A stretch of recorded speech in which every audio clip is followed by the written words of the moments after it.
Gaming and BS episode 298 coming to you Monday, June 15th, 2020.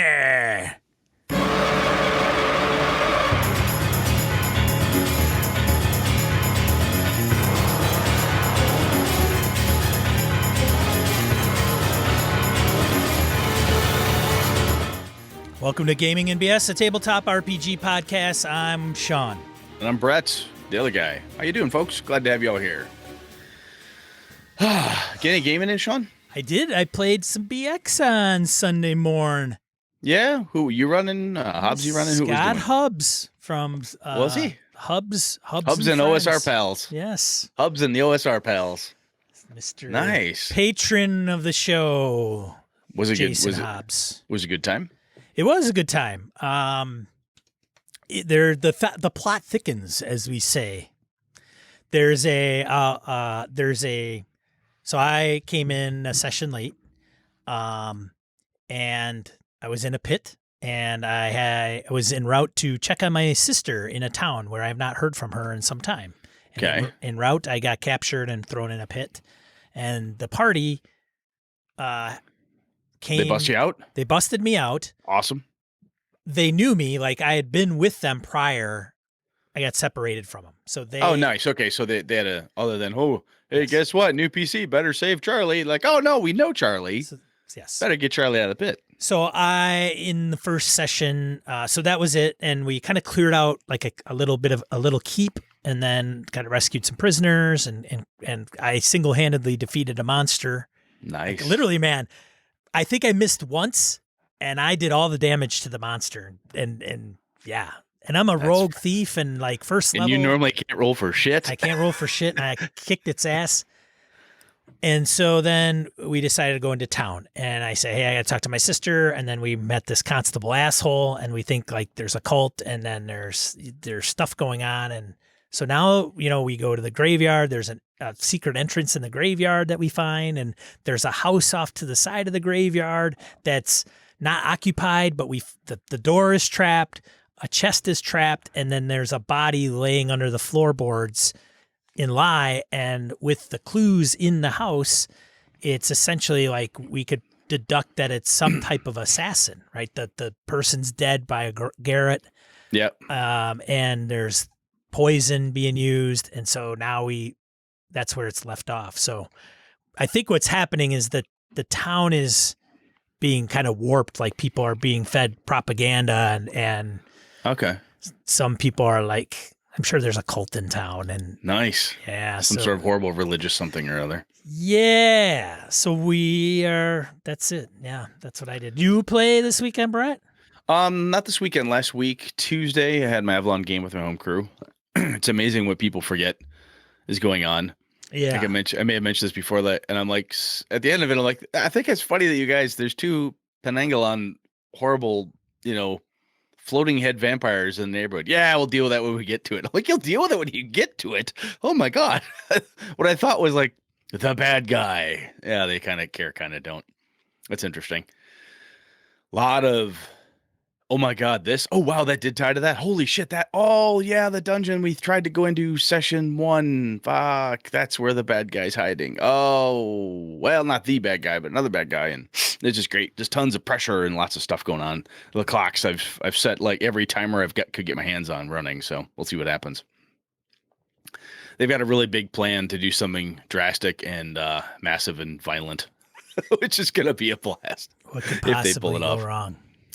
Then AJ and Lana, we sat down and we made 7th edition Call of Cthulhu characters with the quick start rules, went through that. And they had a lot of questions about how this works, how that works. I think I've said this before on the show, every once in a while as game masters, we give a description of something and it's a horrible description, but we say it with such conviction. At one point I had a spoon shaped exactly like a spoon. Those were the words I used to my kids. And then Lana went, neat, Dad. And this time I was reading something like I said, let me directly quote this for you so you understand. Sanity, blah, blah, blah, blah, blah. And I said, sometimes if you may have to check sanity if it's mundane, blah, blah, blah. And AJ's like, if it's mundane, we go crazy just looking at pencils. I'm like, wait, hang on. Let me reread that. I totally slipped it. So that was a joke for like the last 4 days. It was, it's the dog. So the kids are having fun doing that to me. Ah. And then, Busting the chops of the game master, there's a time and yeah. place for that for sure. And I want to take it in good spirits so that they learn, because it's going to happen back to them. Everybody gets their turn in that barrel. If you're running games, it's going to come around. Yeah. In the spirit of what I bemoaned last episode, I did a lot of reading this weekend. I didn't pull up my 5e books yet, because what I want to do next, is with my kids after this Call of Cthulhu thing. I want to run a BX game. So I read through the BX. They're two very skinny books. They're easy to read through. And, oh yeah, this is how combat works. This is how this works. And this is how surprise rounds work. And oh, neat. Got up to speed on a couple pieces there. And I have an idea for an Astonishing Swordsman Sorcerers of Hyperborea campaign for my home group, or something slightly different using either the Astonishing Swordsman's rules or first edition. And I started doing some compare and contrast between the two, looking up different rules and components. Surprised how much I remembered accurately from the first edition stuff. And one of the things that my crew really likes is skill lists and things that they can build and benefit from and so on. I'm like, yeah, they'll never play an old school game anymore. I'm like, wait a minute. First and second edition both had proficiencies. You had like double proficiency. You had like weapon skills, weapon proficiencies, non-weapon proficiencies. I have, let's see. I've got the Dungeon Survival Guide, Wilderness Survival Guide. That's got lists of stuff. Oh my God, they want lists of shit. I got lists of shit. I can load them up with stuff that every time they level up, the Pavlovian ding will happen, and they'll get to run off and add some more points to their sheet. Yeah, all right. I think I might be able to sell them on this. Just as it was amazing how much I remembered from that, and how much I'm like, oh yeah, that's in this game. I bet 5e doesn't do this anymore. So this next weekend will be a reread of 5e. I want to go through at least the PHB and tear through the core rules of it, and make sure I'm not fucking something up horribly. I am. Oh, so something came up that I think was interesting in gaming. So my Tomb of Annihilation group that includes Jeff, the mighty Jeff. Are they dead yet? They're not dead. I think the next session will wrap it all up. I think it's going to be done after the next one. Oh, wait, hang on. Jeff, don't listen. Spoiler, you think you're all going to die? Or do you think, or are they actually closing in on the last page of the module? Well, they know. I'm like, you guys, like, hopefully the next session you guys are done. Like, there's no. They see you reading through the book, and they see the page. I told them, flipping like, to the other side at the end of the whole spiel. All right. And part of that was because I'm like, hey, what are we going to play next? Got it. Okay. So yeah. Fair prep. Okay, moving on. So one of the guys said, hey, what about playing face to face? You guys opposed to playing an outdoor game and then wearing masks and keeping everybody, apart from each other. And so I bring that up only because things are what they are. And I've seen people on Twitch now, tabletop role-playing gamers, they're live face to face. It's goofy. It's goofy because I understand all sides of it at some point. The logical part of me is like, oh my God, that's stupid. The other illogical, I really want to see my friends in person and shake their hands and give them a hug, is pretty strong too. Do I go by the fact that everybody says they're healthy? Right. All of us have been good, right? I don't know, man. Yeah. I thought that, and so having said that, one of the things I was going to start doing was taking Roll20 and putting in Living Force and seeing if they would want to play Living Force, which I ran for a couple of years. And I have all the modules, all the material. Oh, you dig that, man. And Jeff was in that campaign. So it's been so long. It's been, 10, 15 years, I think, by now. So I may just dump all that stuff in there and run it Fantasy Flight Games edition and running kind of we'll see. I don't know, but it's interesting that somebody posed that in our group and said, "Hey, would you guys?" And everybody's like, "I don't, I'm not. It's not a big deal to me." So I'm just wondering at like where that starts to creep into game groups and Well, depending on what state you're in and what what you're reading, what you honestly, what some people are believing or choosing to believe, and so on. Sometimes the states and townships are like, well, 10 people or less, 6 people or less, right. 100 people or less, and I don't know, man. And then always on top of that, you have to say what makes sense for us. Yeah. What is good for us. My wife, I mean, so personal, thing. My wife's like, you're not going anywhere until 2021. So I don't know. And she's immune compromised, right? But Yeah. I don't know. And that's a battle I'm not gonna fight. Like that's just not. Well, speaking about, is that why you bought that one-wheel death trap? So so we don't have a motorcycle anymore, right? I gotta Correct. get something. I gotta do something. I run a little bit, but I'm far from being overly in shape. And it's totally exhausting. So yeah, I've been scoping this thing for a while, and I'm like, this thing looks really freaking fun. So I bought a. Just one tell me wheel. your wrist guards, helmet, right? Knee Oh pads. yeah. I'll put on Okay. at least Gear the up. helmet. Just Yeah. Power Ranger up, man. Seriously. Yeah. But so when I get it, I'm gonna send pictures to Brett and put it out online and say, all right, Brett, you need to get one, so we could like go tearing around. Be on two these stupid knuckleheads on one-wheels. one wheel. Yeah. My goal is to be the oldest one-wheel rider. All right. I don't think that's possible, but I'm Well, not 20, let me just say that you're my friend and I love you. And if I get another phone call from you in the ER, I might drive there myself and murder you. So be careful. It'll be. I don't want to go to a Right. doc like in any capacity nowadays. All right. I'm just telling you, be careful. Okay, I will. Don't All right, you die. As Boba Fett would say, you're no good to me dead. That's true. Because if anybody's seen the forum, do you see all the shit Sean goes through to produce this fucking thing? I can't do that on my own. Hey, man, I've had a lot of good luck lately. I know. Hey. Thanks, COVID. Hey. Huh? Right? Yeah, there we go. Yeah, all right. I had my Jeep broken into again, but that's not a big Oh, deal. jeez, great. Yeah. All right, we're gonna get away from that. Yeah. Let's get into all right, let's random encounter. Get into random encounter. Random encounter, a segment of the show, voicemails, emails, comments from social media. We've got a voicemail from no other than Chris Shorb. The Shorb. Which is good because people are already sick of us talking, so let them listen to somebody cooler. Yeah, can these guys? Yeah. Okay, here we go.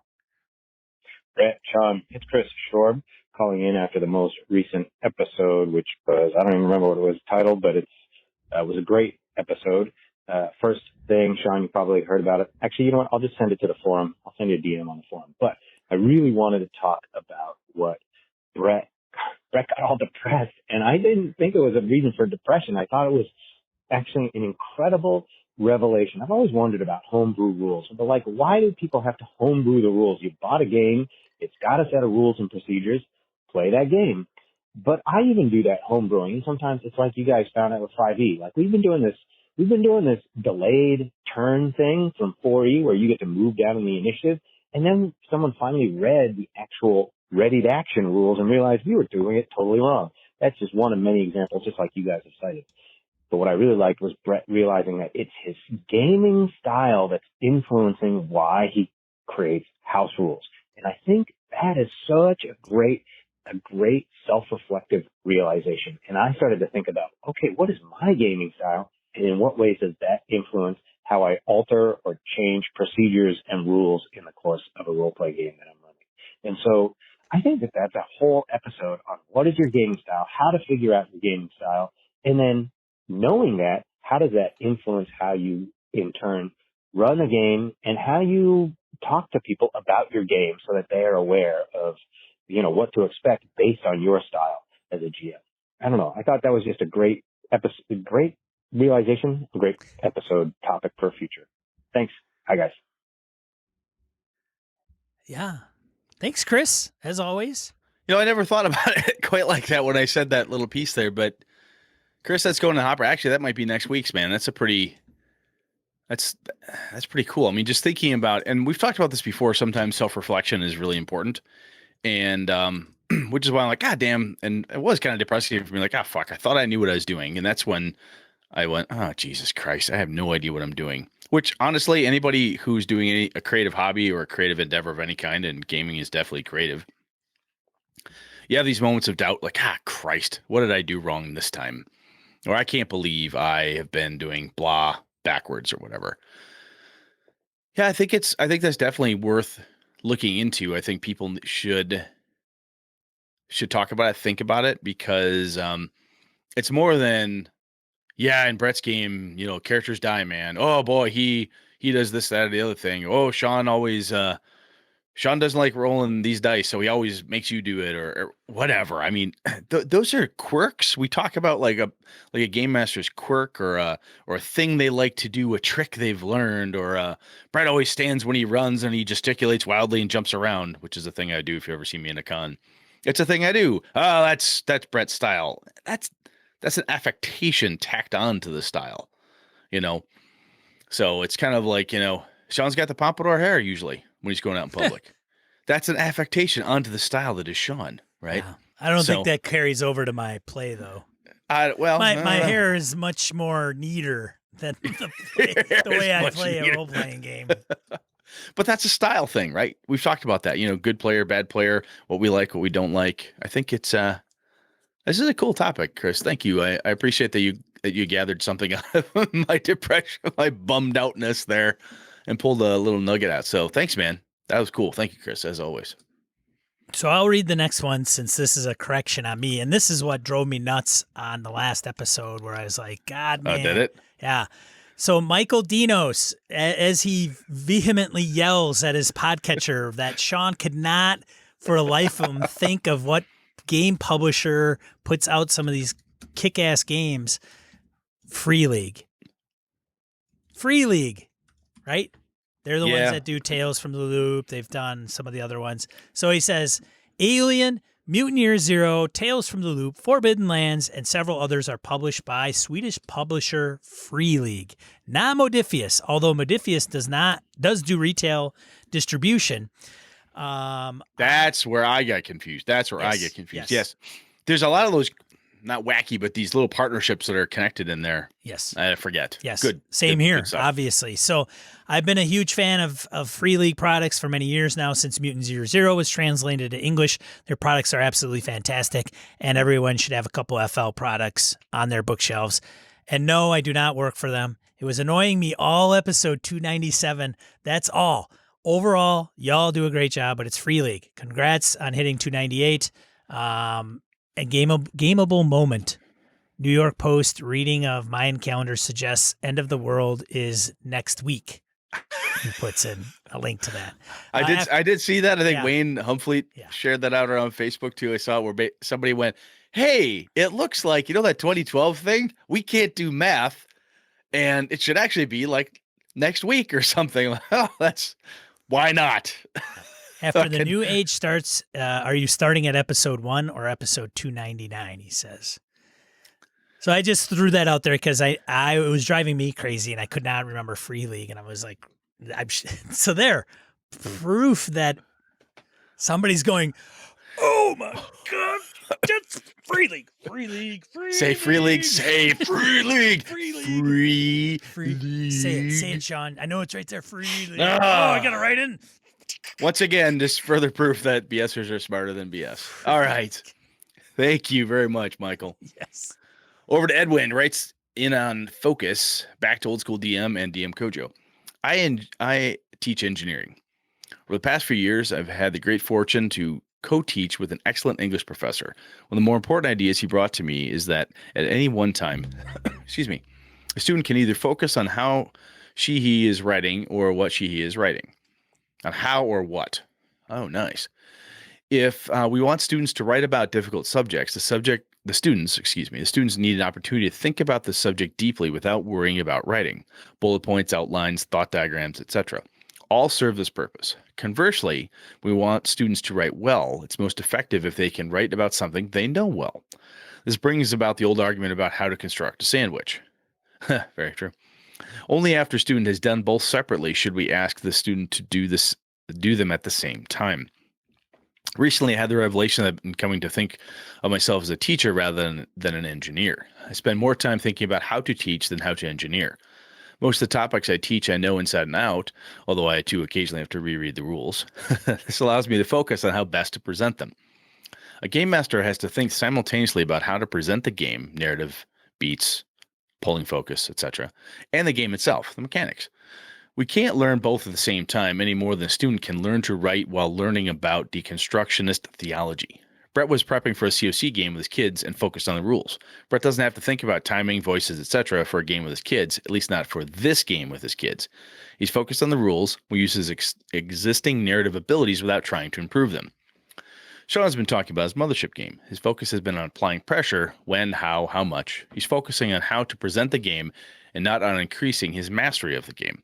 The takeaway is that I believe we need to go back and forth if we want to improve. That we probably need to spend more time on the one we don't like because it's probably pretty good at the one we do. Good point. Sometimes we focus on running a game using the chase mechanics and don't worry about whether the pacing is good.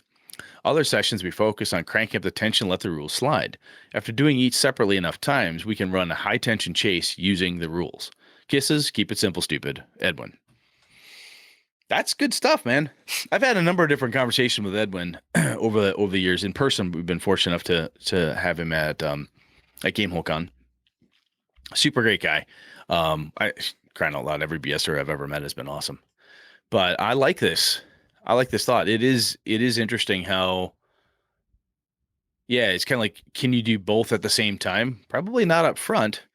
And I think what the other piece here is, I know on occasion we have listeners, new folks who are new to the gaming scene or thinking about game mastering and are nervous about it. And Sean and I will fumble around and try to help that person, bolster them up and say, you can do it. We love you. You got this. And while all that is true, what I'm talking about here is keep in mind exactly what Edwin just said, right? If you want to figure out how to game master, you're not going to be able to do it all at once. You know, you want to do voices, you have this vision in your head of what the perfect game would be. Oh, I want to be able to have some cool NPC voices. I want to be able to play music in the background. I want to have all these figs built. I want this really cool map. I want handouts. Oh yeah, and I want to make sure I do all the rules correctly. There's a lot of stuff. Focusing on the small pieces first, focus on one thing. Once you've got that, then you can move on to the next bit. This almost goes to our practice discussion too, where you've got to go back and forth like this, working on the things you're not necessarily that good at to come back at it. And quite frankly, based on my revelation from last games, that sometimes, it's what are the rules of the game I'm actually playing versus all the rules I've played before. And, what's my style and why am I ignoring something or whatever. But I like this, Edwin. This is very thoughtful and pretty deep. I like it, man. This was good. Thank you. Yeah, thanks, Edwin. Very good stuff. All right, Mr. Crapper, Todd Crapper of Broken Ruler Games. Free plug, Todd. The one and only. Writes in on applying pressure. How do, lads? Just finished listening to the two-parter on applying pressure, and a thought occurred during the second episode. A successful staple of horror films has been hinting at a possible source of danger, tension, or heightened drama, and then moving on with the story until, bam! It hits at the worst possible time. For example, while exploring a spooky old house, one of the characters steps on a creaking stair or it cracks. Nothing bad happens at that moment, and we move on. Until that same person runs back down the stairs to escape the serial killer, and bam! Their foot falls right through, and they're stuck. Foreshadowing. Good stuff. Yeah. One of the issues with relying on dice mechanics for tension is that it's almost always instantaneous in the game and expected the minute that D20 rolls a 1. Whereas turning some of those failed rolls into bad stuff happens points that are piled at the GM side may help offer up more timely tension when you want it rather than when you're told it must happen now. Plus, it takes away from some of the swing and miss bullshit that can actually steal tension. Now, a failed roll becomes a wait and see moment that could blow up in the PC's faces at any moment. Like now. No, wait, now. Maybe something handy for your mothership game, Sean, though it's not something I've yet to try myself. Anywho, insert standard compliments to your work on the show here and star wipe. Me out. P.S. If the person who reads this doesn't actually shout, BAM! May you feel my persistent consternation at such a missed opportunity. Now cue the train sound effect to play me out, and remember, did he say train? Nice. Now cue the train sound effect to play me out, and remember, drinking while you send a message to one of your favorite podcasts is how you make friends or enemies. Either way, Todd out. That I like what he said there, and it's the foreshadowing. We haven't talked about foreshadowing in depth, and I'll have to be another one for the hopper. But I like that call out, the staple to the horror film, right? That piece of foreshadowing. A lot of movies and stories and other things to use foreshadowing. It can be very tricky to do in a role playing game. I think Todd calls out really well with the instant. I roll a die, I expect a result. It is interesting because unless the rules specifically state that the result has to happen then, you can say, okay, I failed. Yep. Is something bad happening? Eventually. Well, oh, shit. That can happen in the Star Wars FFG Genesis. Yeah, I was just gonna say that's the wonderful part about the more heavily narration games. PDTA, yep. Yeah, where you say a thing like that's gonna bite me. Yes, it will. You know, where you're kind of building up, and games when you have bennies or tokens sliding across, and you see, wow, Game Master's got a lot of those bennies out there. We haven't earned a whole lot yet. Oh, this can't be good, kids. You know, you see the dark side points flowing across the screen. To the Game Master and all that. I like that. Those that's fun because it's the Damocles thing, right? That sword is just hanging over you by a hair, waiting, and you just, oh my God, it's gonna fall. Especially in a game when you talk about tension and mothership and so on. Yeah, I like that. That's a good call out, Todd. I like that idea because if you fail, do you have to have the unexpected bad stuff happen right now? Even if the rules say it must happen right now, do you as the game master, again, from a style perspective, the mood you're trying to do you say, you know what? I'm going to take that bad stuff and I'm going to slide it a little bit. I'm going to keep that in my hopper. I'm going to make a note here that says bad stuff counter. When it hits 5, I drop a brick on these assholes. When it says 2, I do this or whatever it is. You know, if you accumulate so many, does something happen? I am positive. There's a game system out there that does something exactly like I just said. I have no idea what that game system is. Star Wars. Well, not just that. Well, you don't add up the number of failures and then use them at a later date, do you? Well, so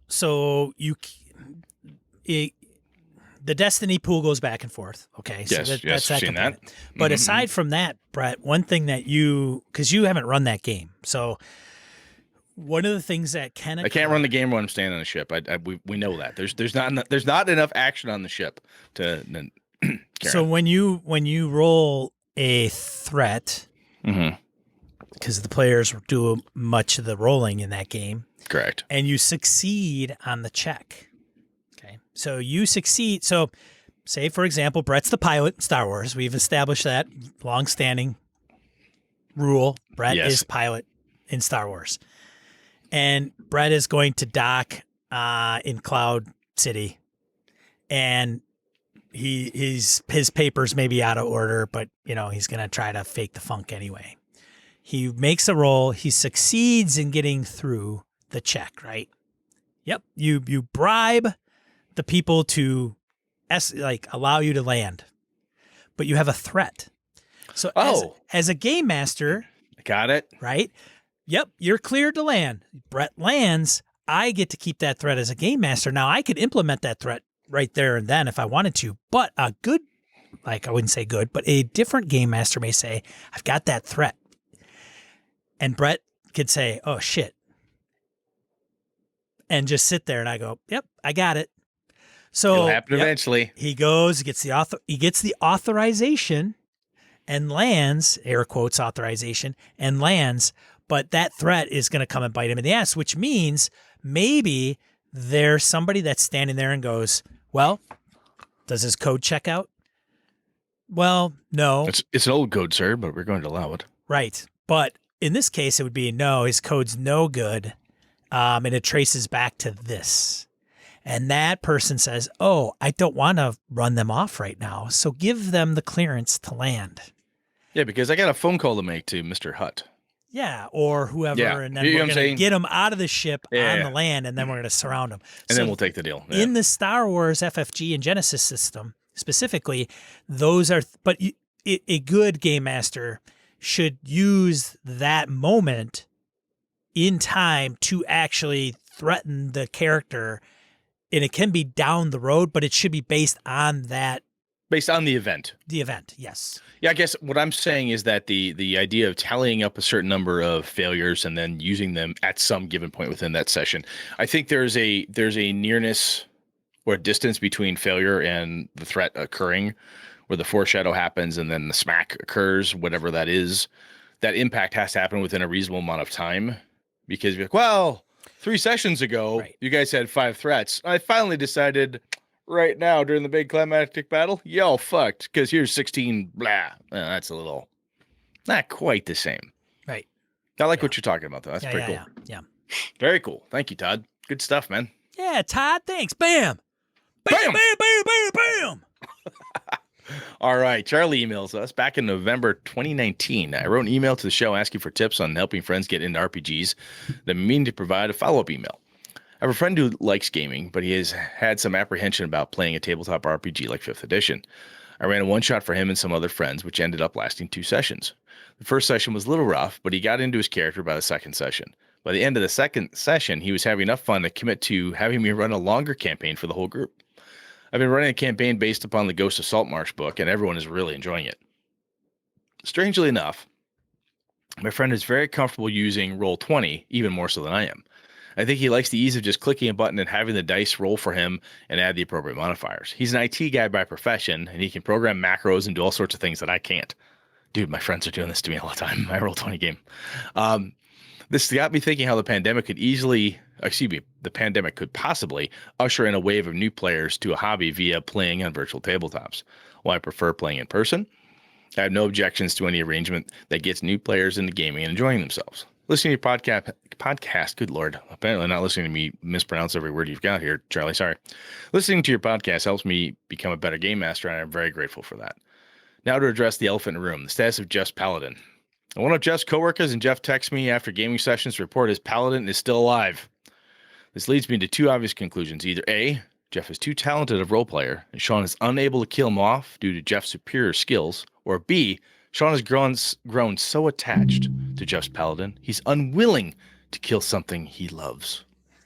Charlie. That's it. Is it the second one? That's it. Charlie, I'm going to kill Jeff's Paladin on the next session. I'm just going to do it. Alleviate that question and answer right now. All right. That's it. The capricious will of the Sean. Jeff, you have died. Carry on. You're done. Don't think I could do it, Charlie. You don't think I got it in me? I don't know. I'll show you, Charlie. Show you, Charlie. I'll kill my friend's character. I'll show Charlie by killing my friend's character. It's terrible. Yeah. Who's Charlie, though? Who's a-hole supreme in that situation? I don't know. Oh, that's bad. Hey, Charlie, though, thank you very much. I appreciate that we're helping you. If that's indeed true, that's very awesome, man. So thank you much. And I'm glad that you've got a chance to run the game, have it last a couple sessions. I honestly think first-time players, by the end of the first session could be a little rocky, but it's like by the end of the session, they finally got the groove, man. They're like, wow, I know what this D20 is for. I know what this pyramid die is for. I know what my character can do. And usually, in my experience, if you've had any modicum of luck and success, the new players are like, wow, they're remembering the good stuff. Yeah, the clunky stuff was at the beginning when they couldn't remember things, but there was enough combat and stress and pressure and cool things to do that they want to relive and have more of that cool stuff. So, first one's free, kids. Awesome, Charlie. Very glad you're doing it. And as I alluded to, yeah, I got buddies of mine. I was having trouble trying to figure something out. My friend's like, oh, I got a macro for that. Clickety, click, click, bam. And it says, I pickpockets, motherfucker. I'm like, how did you get it to do that? Why is it doing that? You're a dick. Yeah, my friends are assholes. But anyway, carry on. Over to you, Sean. John writes in about skill piling. Hey, fellers, regarding skill piling, it's not an issue in the game systems I tend to use, Genesis and Cortex, some PBTA, because every time players pick up the dice, there's a chance something bad could happen. If the players want to risk something bad, they're always free to pick up the dice and roll.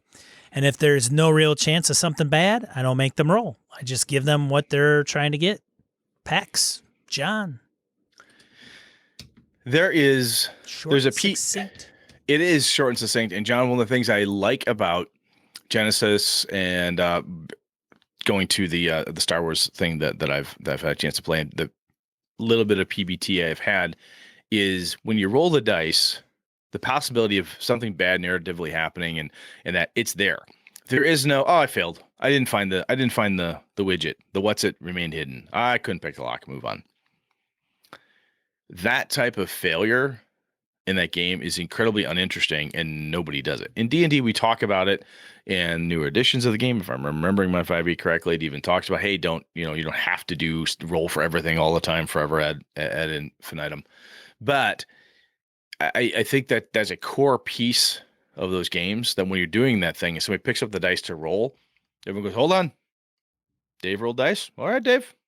Let's see what you risked there, big guy. Oh, look at that. You failed. Bad things are happening. I mean, that's integral to it. It's not like, oh, I didn't see the smoke on the hill. Big deal. No, it's a much bigger deal than that, right? It's similar to, I was explaining this to my kids with Call of Cthulhu and Trail of Cthulhu and so on. You don't have to roll dice sometimes for certain things because it just makes sense. You describe what you're doing, whatever. If you're rolling the dice, yeah, that's I like that aspect of those games, and I think that's a piece that I think I narratively do, or natively is part of my style, try to drag into my games. But when it's a part of the game, mechanic-wise, I think it probably flows a little bit better.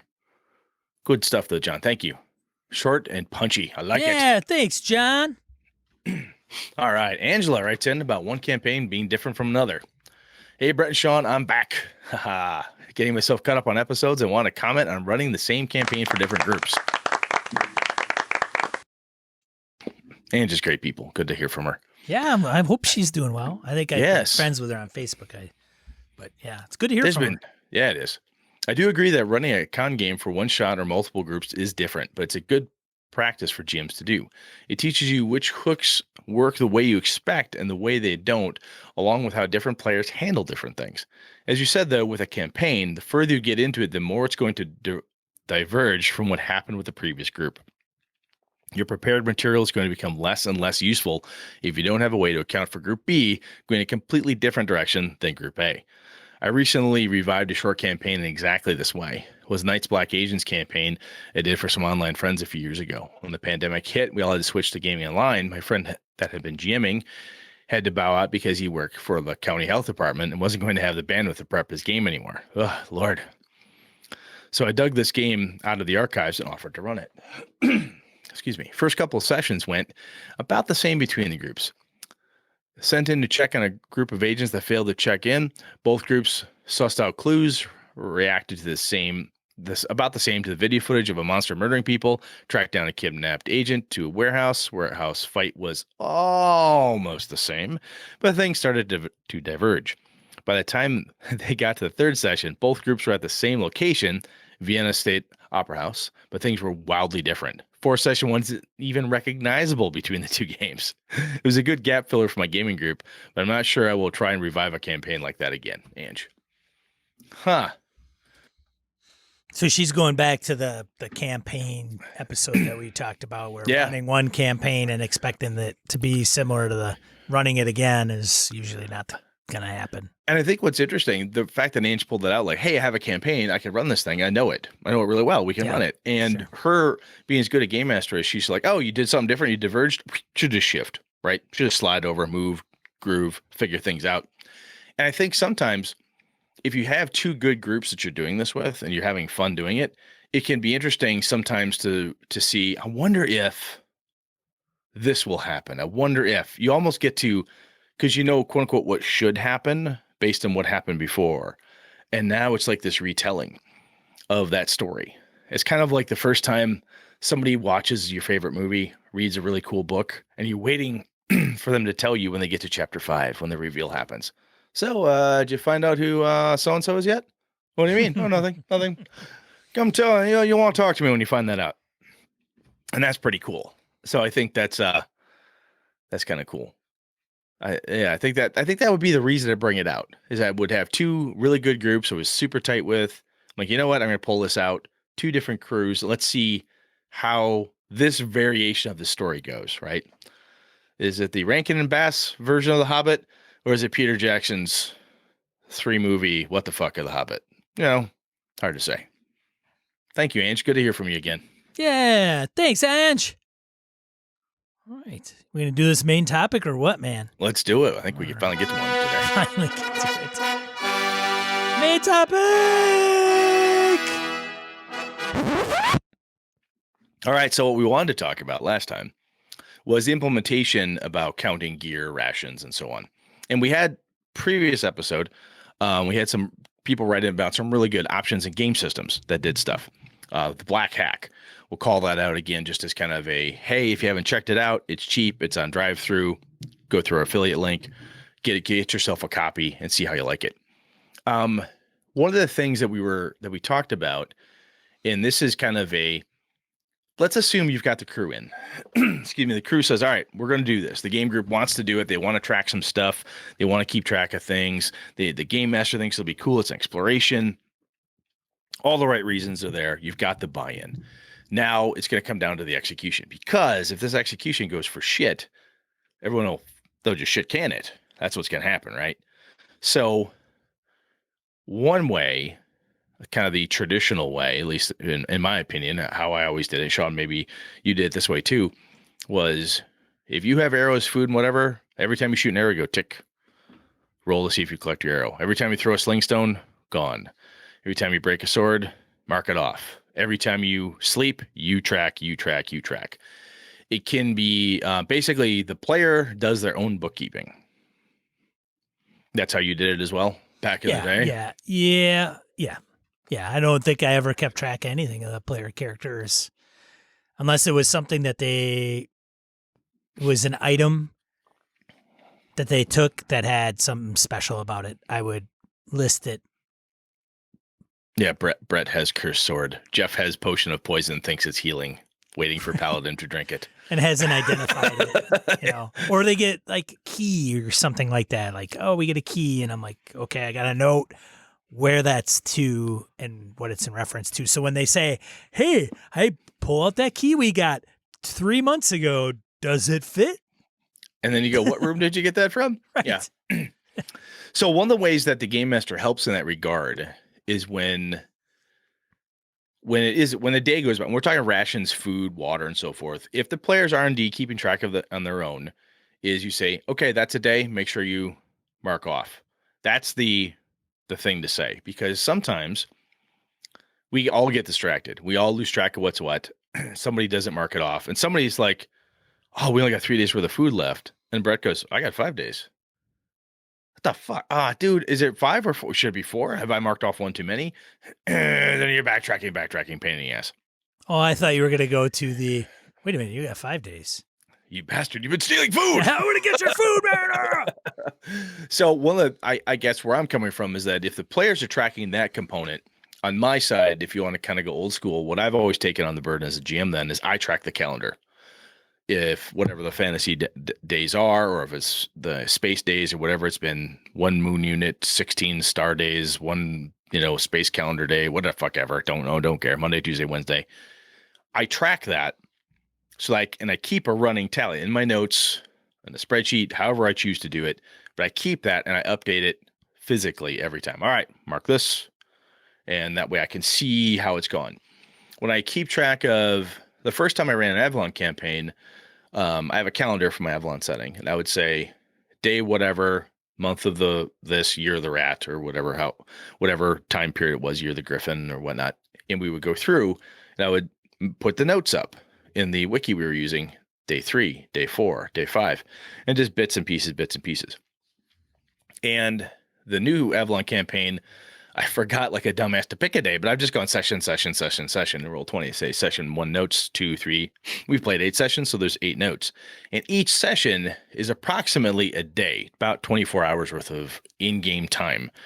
And that's about what we accomplish because we only play from 7 to about 9:30 at night. So that works out. But anyway, I think if you're going to do it that type of old school, I think the best thing the game master could do to, instead of going, hey, you've been sleeping for at least 10 days, you should be out of food by now. It's on you to say, I've tracked all the days, here's where they are. Or I've tracked the number of rests you've taken, and so on. The other thing that I would do in those cases as a player, if I was going to keep track of that stuff, I took it upon myself to basically either make a tally sheet of some sort, just a tear off piece of scratch paper, or when I tack on the back of my character sheet that would say 30 arrows, 1, 2, 3, 4, 5, 6, mark them all off, something that you can do to keep track of it. And you have to get in the spirit of things, you have to pay attention. You can't, I forgot. Yeah, shit, I forgot. How many arrows did I shoot? And that's a piece where players together, and then Game Master as well, because Game Master is just a specialized player at the table, can say, hey, don't forget to mark your arrow down. Yes, I marked my damn arrow down. Nothing wrong with saying that, and we shouldn't be angry at each other. But when I shoot and shoot and shoot, Sean should be like, you shot like 4 crossbow bolts. Did you mark those down? Oh, yeah, crap. Yeah, you're right. Thank you. Because the heat of combat happens, right? Cheater, bastard. Have you ever done it, Sean? Now that's like old school, very manual. Everybody figures their own kind of way out. Have you done anything like someone else keeps track of stuff? Like one party member tracks all the food, one party member tracks this. We used to have a party treasurer when it came down to the gear, because when you'd find that portable hole and you'd fill it full of +1 swords and +2 flame tongues you didn't really need. You didn't play those games, huh? Anyway. kind of shit are you running over there, Brett? I wasn't running. It was I didn't run those games. What kind of games you participated in? I don't know. They were just crazy. It was just an orgy of magic and treasure. Just rolled around it and made little treasure angels. The treasure tables are awesome. The old DMG. They were awesome. Just roll on everything. Oh, 20,000 copper pieces. Doop-a-doo, 20,000 copper pieces. Son of a bitch. How do you get all that portable hole? Okay. No, seriously, we would have a party treasurer. Did you ever have anybody take care of just party gear or of any kind like that when you were calculating? Was anybody keeping track of food or party stuff? Not gear, nothing outside of treasure. It was always treasure, and maybe some extra swag. But if it was too much, if we've came across a cache of weapons and 5 long swords, 2 short swords, 5 daggers, we didn't carry that crap, and we usually would leave it. Worst case scenario, we'd write it down and then maybe go back for it, but that usually never happened either. But no, usually it's gold and gems. So I think you take that party treasure list and then you can flip it, right? Right. You can say somebody's keeping track of the stuff, whatever that is. You could divide that out, especially if what you're really concerned about is food and water. If you decide, look, I don't give 2 shits about tracking every arrow and every fucking sling bullet we throw. I don't really want to track every bullet. I just want to keep track of the big stuff. Food, water. The other piece that happens, I think, is that even if you generalize, kind of bucketize it a little bit more. Let's say you say, I have 15 days worth of food and water. Okay, what does that consist of? Well, it's MREs and canteens or a potable water container in the back of the Humvee or whatever you've got stashed. However, your space Humvee has all the space water in it. Whatever. You can do the same thing. A lot of games, I shouldn't say a lot, but I know enough games do similar things with ammo. You could say, I have spare ammo, right? Some games will say, you shoot until a failure occurs or something bad happens. The game master says you're out of bullets. Oh, son of a bitch. You ran short. So someone can say, I have enough for 5 reloads of the 9mm. I got enough for 10 reloads of the 45. I got 16 grenades. Kind of bucketize things depending what you're doing. And then it can come down to a list that it's like a master treasure list for somebody. Believe it or not, most games I have run, somebody is always very happy to keep a list of all the gear. If it's like communal stuff, most groups I have played with over the years, even through high school till now, one of my kids will be like, oh, I'll keep a treasure list. They want to write the stuff down because it's cool. to have the list, and they're important. It's a role that they have for the group is like, hey, do we have any of this? All eyes turn towards Alana. She goes, yes, we have four of those things in the cart. Oh, good to know. So the other piece you can do is if you bucketize things like adventuring gear, D&D does this, other games do it with adventuring packs, like a Dungeoneer's pack or Burglar's kit. You could assign a number of uses to them, right? So you say, I have X number of adventuring stuff, and I can dig into my adventuring pack, which has rope, pythons, small hammer, flask of oil, etc. It just has this stuff, generalized stuff in it. So when you need it, and it may break the verisimilitude in a way, right, Sean? Where if you say, hey, Brett, I reach in, I grab yet another flask of oil from my adventuring gear, it kind of doesn't matter in a way, right? Because what the idea is, you're just watching the resource dwindle. Does that make sense to you? Yep. Yes, it does. And I know people have bucketized medical kit stuff too. Medical gear. I've got bandages enough for this. I've got enough for that. 16 treatments or something. Just trying to keep it in large numbers. I think the biggest piece comes down to, no matter how you bucketize it or group it or whatever, somebody somewhere has to keep track of it. And I think this is one of those cases where the players and the game master need to share the burden on some level. Does this make sense to you? Yep. Yeah. How is there a way that you've done it in the past that you like to do it, or that you've been thinking about doing this type of thing? Because we've chatted about, hey, we want to do this. Is there something that's come to your mind, like, hey, here's how I'm going to do it, or you've got any out of the box ideas? If I did it and the system didn't support it out of the box and there wasn't a mechanic for it, I would probably get a character sheet. Like, where are you going to keep track of this stuff on your character sheet? Most character sheets don't even have this stuff built into it. Like, there's not the days of the fill in the dots for using X or Y. And then I would probably want a copy of the sheet after it, maybe. And it's not because I wouldn't trust the players. It's because I would want to see where they're at with things, so that if they are low on something, I can give them the opportunity to replenish it in some capacity. So I don't want to be Dick GM where it's like, oh, you're running out of water. Hee hee ha ha. And oh, by the way, there isn't water anywhere to be found for 3 days. And hey, you're going to die. You're going to die. Yay. Yeah.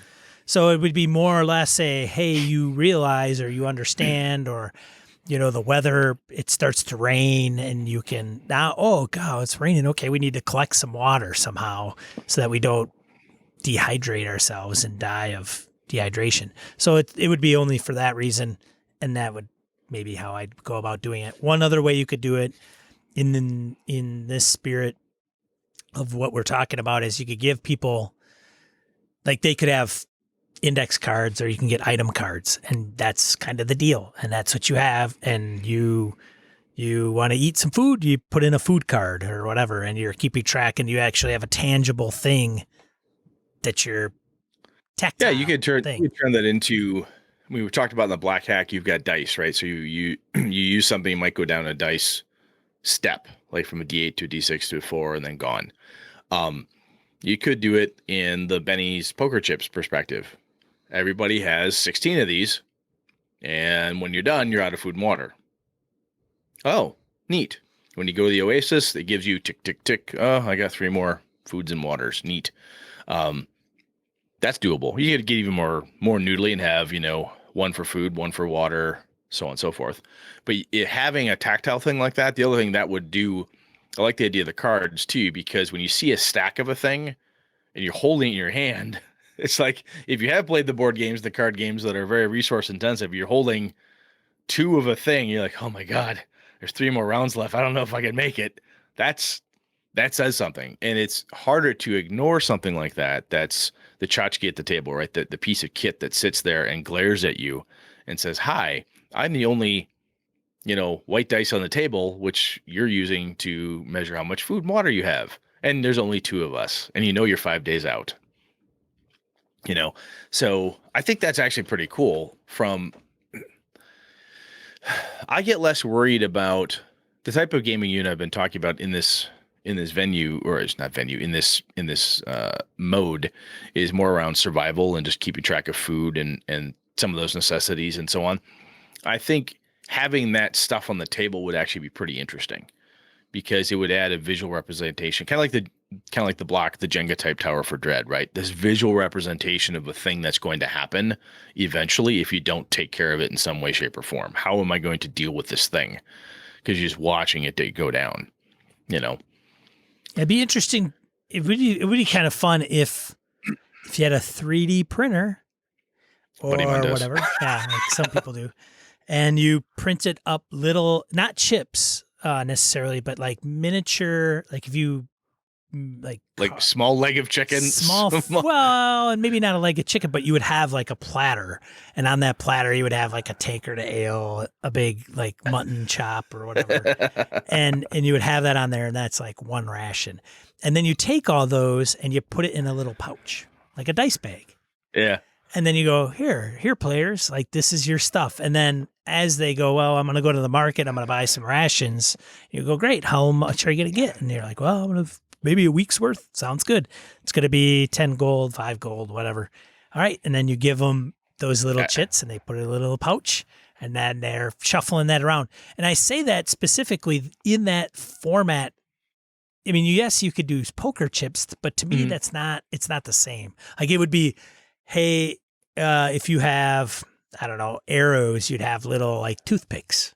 You know? Yeah, no, it's the similarity component, the differentiator. Yeah, it's cool. Or if you do poker chips, you put stickers on it with pictures or something. You can do that, sure. I'm saying just something to differentiate it instead of just color or size or something. And if you're doing a sling, you could do stones, and everybody's got those, what are the porcelain plastic little things that they sell for, I don't know what the hell. I think I've got a couple things of them, and I don't even know why I have them. I think I like that idea of like physical things on the table. That might be, when I do this again, I think I'm going to pull that out, because I think whatever format of the physical laying on the table, I think it'll add a level to the game. Like, hey, you find something, there's this number of chips, there's this number of that. It's that cards that I'm building a stack of stuff. My reserves are so high, my reserves are so low. It's not just an abstract number on the character sheet that says 20 arrows, 19 arrows. When you see the stack goes tick down, tick down, tick down, tick down, you're like, that's pretty low, boys. Let's get a little thin. It would be hilarious. All right, folks, let's go get something. It would be hilarious for the archer in the game when they shoot their arrows. They like, oh, okay, I'm gonna shoot my arrows, and they're like, I go, okay, I shoot. I get 2 attacks. I get to shoot 2 arrows, and they take their toothpicks out. They throw them down on the table, right? Yeah. And then at the end, when they go to recover them, you break all the ones that are no good. Break them. You just take the toothpick and go, looks like 75% no good. And you just go click, snip, and you just break them in half in front of them. Just to watch them cry. There's your arrows, and here's the ones that survived out in front of you. Exactly. Wow, that'd be cruel. I think the other there is the possibility does exist that you, as game master, if you're game mastering with a laptop behind the screen, or if that is your game screen, and you have a wonderful, cool spreadsheet, and I know some folks are very, Sean and I have talked about this. I'm not that, I can't focus on that per Edwin's component up top, Some people could be like, oh, you shot an arrow, tick, tick, tick. They'd mark them down for you. Somebody somewhere, I'm positive, is more than savvy enough. The pace of their game is such, and the group likes this, that the game master could honestly run a spreadsheet, or one player could. You shot an arrow, tick, tick, tick. Oof. You use food, tick, tick, tick. I'm just saying, somebody somewhere, talking about people writing macros and so forth. I have played, I think I may have mentioned this before, back in the days of first edition, a friend of mine was a former Marine, and he was talking about how they would have super high level characters and stuff, and you would have to roll, like, because fireballs, it was like D6 per level. You'd have 15, 18 D6, so just crazy numbers. And not everybody had that many D6 at the table, right? You'd be sitting down with your friends, and you show up with your couple sets of dice. That's a lot of Monopoly boxes, man. Yeah, it is. And you didn't, we weren't playing Yahtzee. Shadow. Yeah, you got Yahtzee? It's awesome. Oh, you gotta go get the Yahtzee, man. You gotta at least I need my fireball dice. Yeah. But you could run out, or you need like 8d8, and who the hell had, or so many. So he wrote an algorithm that went through and just randomly generated results of those dice rolls. Hmm. And he then printed them out, double-sided at work, perforated them, put them in a binder. And then he, as game master, had it. So someone would say, I cast that spell, tick. He would just check it off. You get 35, you get 36, you get 37, you get 2, you get whatever. Because it was faster than dicking around, rolling a whole bunch of dice. Even if they had the dice, it was just quicker to do it. It was random. The player didn't get to say, oh, I don't want to cast Fireball because I see the next roll is only a 10. Right. They didn't get to do that, right? The game master had that list. Yeah. So that's another piece. When you talk about being prepared is like, look, you have, and you mentioned this, when you have X number of, the characters have their stuff. What do you have? It doesn't have to be a hardcore crazy spreadsheet. It could just be like days of food and water, and you've got a grid. 1 day, check, 2, 3, 4. It doesn't take much to do it. And the game master could easily keep track of it. And one of the fun things that can come of a food and water scenario, especially when we're talking survival and so on, is that you could warn the players, if you don't ask me what your status of food and water is, I'm not going to tell you. Because I have been camping, as I'm sure other people out there have, and somebody's like, oh, I thought we had more Snicker bars than that. Look to my son. Yes, counter. Oh, you ate those, huh? Oh, nice. That's good. That's just something stupid like Snicker bars. There's plenty of times, Sean, I'm sure. There's nothing stupid about Snickers bars. No, but I'm just saying, former Army guy in the field, somebody somewhere, didn't pack enough, didn't pay attention. Pogey bait, man. You didn't get enough pogey bait. That's what we call it, pogey bait. You didn't. I don't know. Pogey. All the veterans are like, yeah, man, pogey bait. So if you go to the field, you take pogey bait, and you take what you want, and then what happens is, somebody else bought better shit than you, and you're like, whoa, wait a minute, hey, man. Them beanie weenies. You gonna eat all the beanie weenies? How many? Holy shit, you got a lot of beanie weenies, man. They were out of beanie weenies when I went there. I had some Pop-Tarts. Get some Pop-Tarts. Give me some beanie weenies. I give you like 2 packs of Pop-Tarts for some beanie weenies. But what I'm saying is somebody somewhere doesn't keep track of their shit. And a group of players, characters, I should say, or even players in this case. And this is kind of the meta-gaming piece, right? Is you're telling the players, like, look, this is kind of a meta game, a game within a game. It's like, look, if you as the players don't tell me your characters are checking your food supply, checking your water supply, and so forth.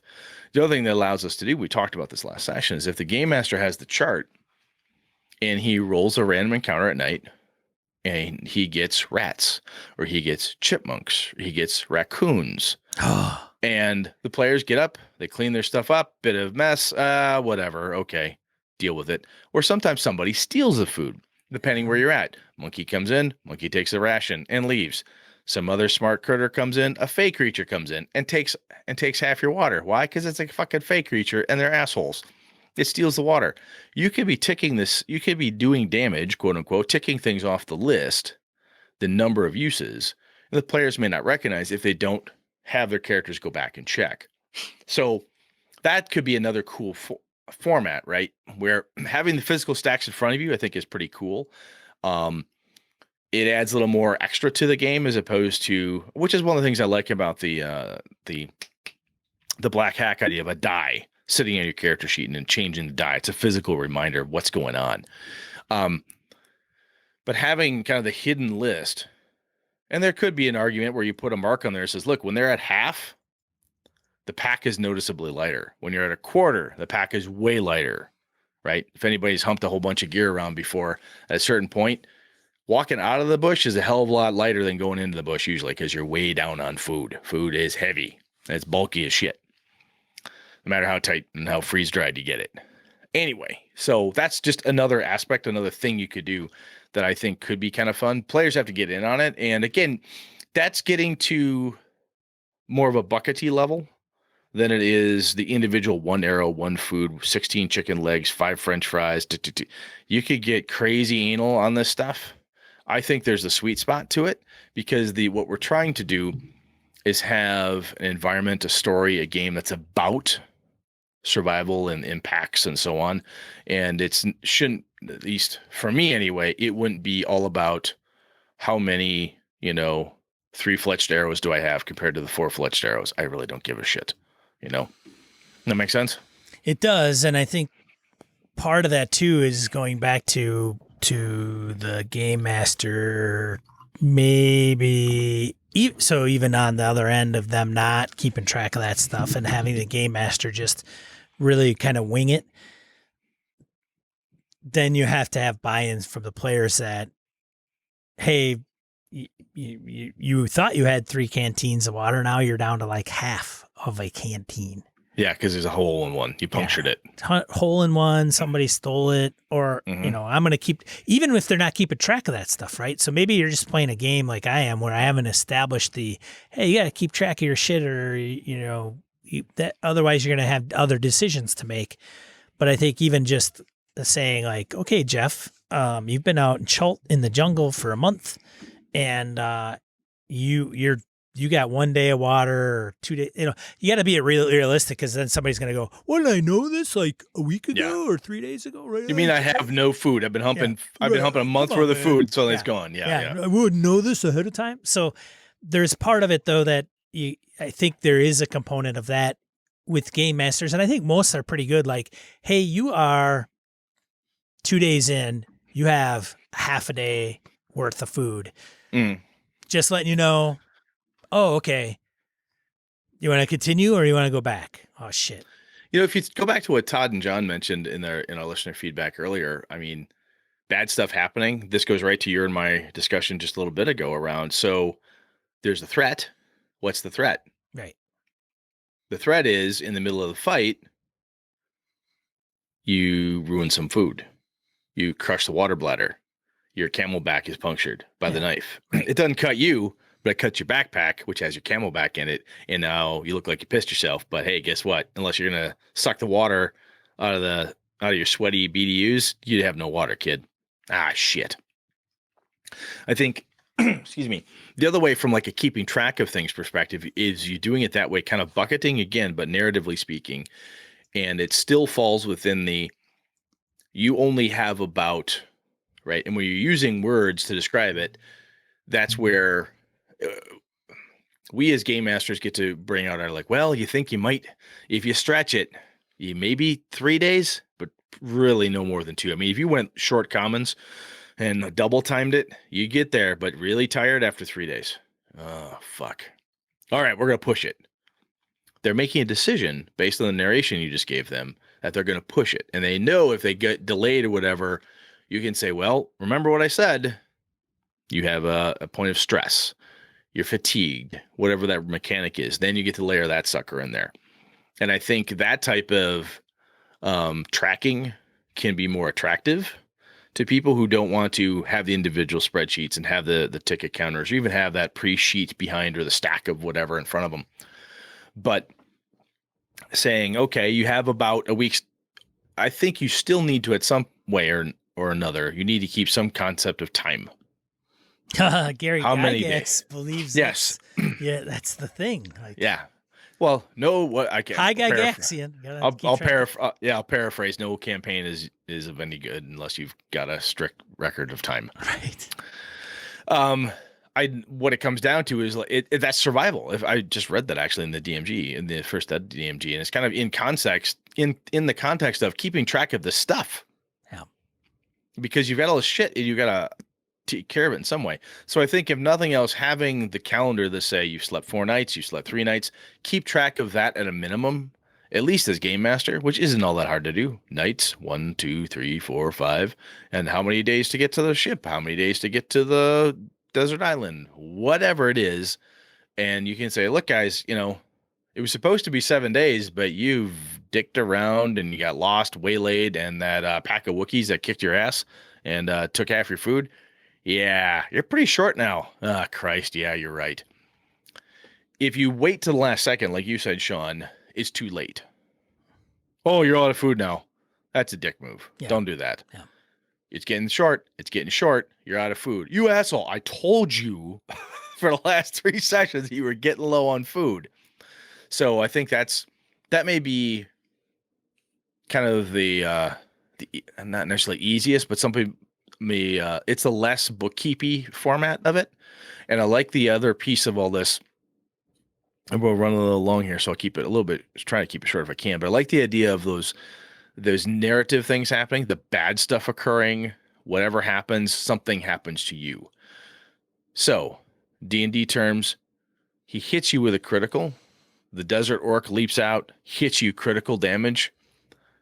You only take 8 points of damage, but he cuts your water bladder, and the water goes on the ground. Fuck. Suddenly, the character's like, could you just take hit points?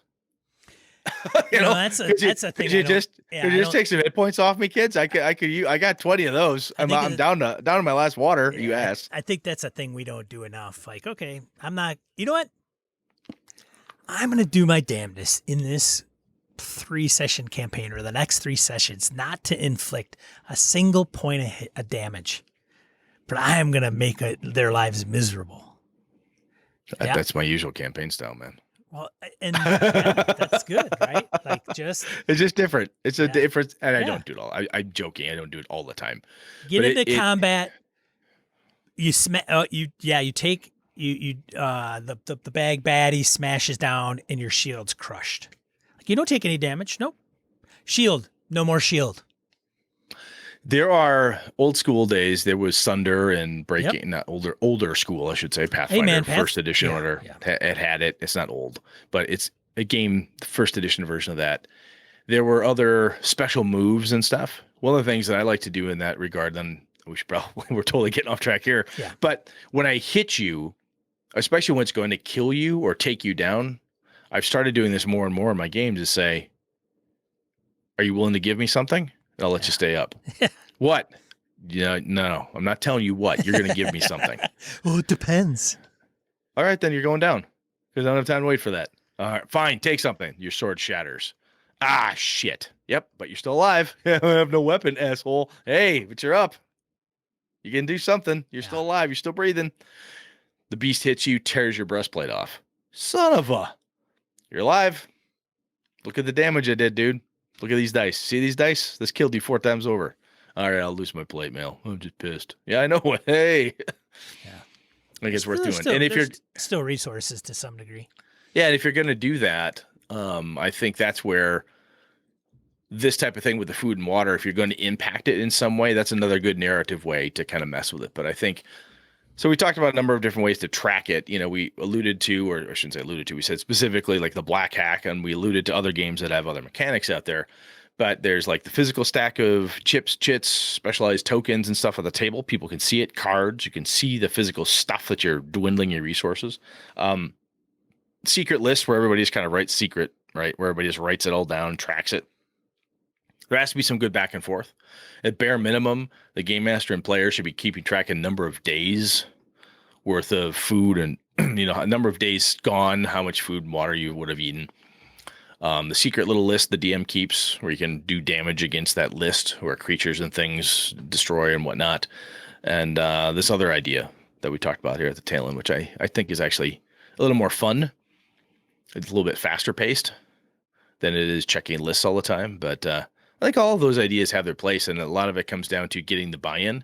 And I think having options at the table, let's say you don't have any specialized chips, and everyone says, yeah, I want to keep my own personal spreadsheet. I think it'll be fun to play accounting the game, or some people just what they want to do this, right? And then halfway through, like, God, this sucks. You can say, well, I could shift. We can keep the mode, right? The theme of the game, the theme of this adventure, but I'm going to do it this other way, this narrative way that we talked about at the tail end. And people are like, oh yeah, let's try that. I like the idea. I just don't like the execution of it. And I think that's, if nothing else, I think we can leave folks with the idea of that if you're trying this thing, the way you're executing it, you or the players are not enjoying the execution mode, take a break, ask the players. We want to keep the theme, right? The theme is cool. Is there a better way to execute on this? And I think having that back and forth would be helpful. Instead of just shit canning the whole campaign saying, oh, that campaign was stupid. He made us count all the arrows we used. Okay. Maybe there's a better way to do that. We can come up with something as a crew. So anyway, if other people have better ideas, different ideas, other mechanics that we know for a fact are really kick ass, like from Black Hack and stuff, there's no reason you can't steal that son of a gun and throw it directly on top of any other game you're doing. So if there's good mechanics we should steal, let us know about that. Or if you've had good luck doing this, that, or the other thing with it, let us know. Yeah, let us know. Let's push on, man. All right, let's get into die roll. Die roll. 2 to 4 miscellaneous points of gaming and geekery you want to bring to you. Got a 4. We got Black Hack. We'll put that in there. So go and check it out and buy that. First one, this was somebody that is a listener of the show, bringing attention to some of the things that they're doing. So I'll just read what they sent me. Hey boys, I don't know if you all have this on your radar yet, but I wanted to bring the first entry of Dissident Whispers. Nice. Dissident Whispers. Whisper. To your attention. I'm a contributor and organizer with them, and we just had our first release via Tuesday Night Games. Folks behind Mothership. Nice. It's a giant collection of one-page adventures, and all the proceeds go to bail funds of Black Lives Matter protesters. We're hopefully going to raise a ton of money.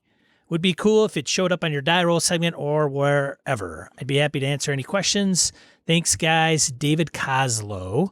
And we'll have a link to Dissident Whispers in the show notes. Very nice. Long time fan. I have indeed gone back and worked my way forward. Whew. That's a hefty load of work there, bud. Hey. Very cool. Thank you, David. Number 2, the Immaterial Plane. I know some weird guy, sexy voice that's behind this website. Oh, I've heard about him. Is that Serrano guy? Christian sexy voice. Serrano. Nice. We've brought up, I think, this specifically, but he is like all in on this now. A game design studio specializing in supplements for Savage Worlds, role-playing game. He's a big Savage Worlds geek. And their products focus on elegant designs that inspire fantastic role-playing experiences. So if you like Eberron and you want to just, D&D is cool, but Eberron just doesn't feel like it fits, he's ported Eberron into Savage Worlds, and you can find all that info over on the Immaterial Plane. And Christian's just an all-around cool dude. So if this is a project he's into, that means he's throwing all of his passion at it. This is going to be top-notch stuff. So very cool. Good to see. And then the last one, how do you spell it? How do you say that? Malleus Monstrum. Malleus Monstrum, which is the Cthulhu Mythos Bestiary. It is now available in PDF. When it's released in print, it's going to be a 2-book slipcase. Wow. Brett's drooling all over his mic right now. God damn. So the PDF's like no joke. It's like $40. Like it's not a cheap PDF. And then I think the books come out in, is it October? I don't remember. I found it on Twitter. Might say on their website. I don't know. Good Lord. Yeah. But it's going to be top notch. Chaosium is all behind that. So if you are Call of Cthulhu and not aware of this, you're welcome. Yes. Thank you. I was not aware. Ah, wonderful. Yeah, it's good stuff. So I can imagine that the end product's going to be really top notch. I don't know if I'll get it or not. I don't know. I'm not a big monster manual guy. I don't get and besides Cthulhu, I mean, shit, man, it's whatever I want to come up with.